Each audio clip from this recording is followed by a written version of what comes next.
Motoja e tyre është vidh dhe ik.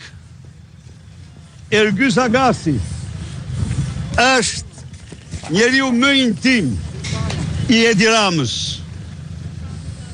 Terrorist me 2 pejgamberje dhe jeton i qetë pas një lloj biles me mbrojtje shtetërore.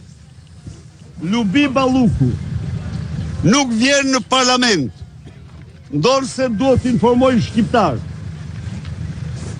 se një pazar i pist është bërë.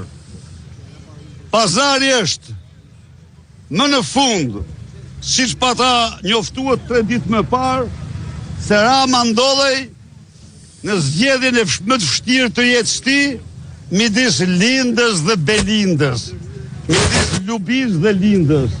Dhe Ram ka vendosur të mbaj Lindën, të lëshoj Belindën.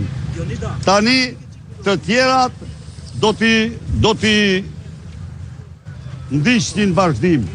Por parlament me ata të cilët zbatojnë motor, vidh dhe ik, nuk ka dhe nuk mund të ketë. Ligji dhe vetëm ligji duhet të mbizotrojë. Faleminderit.